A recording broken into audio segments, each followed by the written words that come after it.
Takraw o SIPA ang kinikilalang pambansang laro ng Pilipinas. Kaya naman isang karangalan na may iuwi ng Sepak Takraw Team Philippines ang gintong medalya sa katatapos na 27th Kings Cup World Championships na ginanap sa Bangkok, Thailand. So bali yung katatapos ng 27th Kings Cup, so nanalo kami ng gold sa double event. Maganda yung pinakita sa mga atleta namin ngayon kasi so far yung training namin tuloy-tuloy, saka yung mga bata pa yung mga players namin ngayon. So, malaki pa yung may improve nila. Ano po, unang-una po masaya na nakakakaba kasi yung mga kalaban po namin, syempre, malalaki tapos magagaling din po. So, parang ang ano dun is yung parang pantay-pantay pero hindi mo alam yung mangyayari. Tapos masaya naman po kasi makakalaban po namin yung mga gusto po namin makalaban noon, nung mga hindi pa po kami national team. Ikinokonsiderang most prestigious tournament ng Kings Cup Sepak Takraw World Championship na taon-taong isinasagawa para sa hari ng bansang Thailand. Kaya naman bago sumabak sa nasabing torneo, hindi biro ang ginawang paghahanda ng grupo sa pangunguna ng isa sa mga coach na si Hector Hemarion. Ang ginawa namin preparation, bale, yung training namin is every Mondays to Saturdays, 6 to 12 kami ng umaga. Kasi sa akin may mga pasok pa sila. So, bale, skills nila, yung pinaperfection namin, yung skills nila, yung galaw nila sa court, yung kanilang coordination, yung bawat isa. Para kung ano yung galaw na isa, mababasa na ng kasama niya. So, madali silang teamwork talaga. Teamwork nila, saka perfection ng skills nila.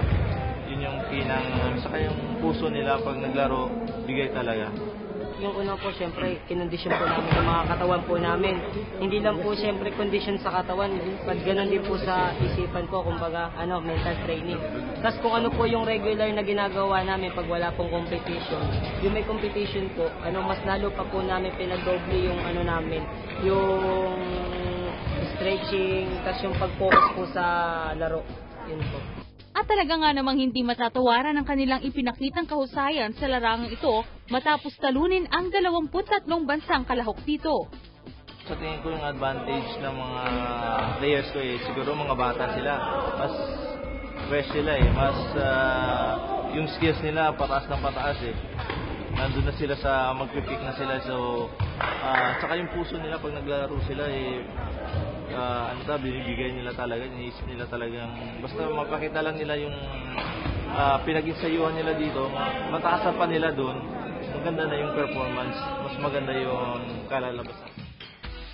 Sigasig, teamwork at ang puso sa paglalaro ng Sepak Takraw ang naging sandata ng grupo upang kilalanin ang kanilang husay at galing sa larangang ito.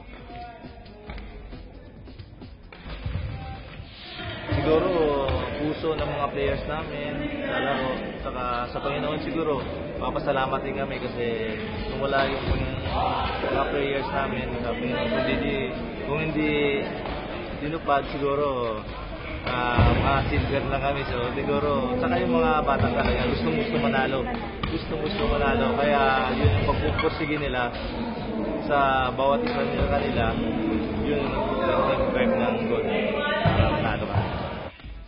Isang katunayan lamang na ang kagalingan ng lahing Pinoy ay may pagmamalaki sa buong mundo. Kaya naman Sepak Takraw Team Philippines, saludo kami sa inyo.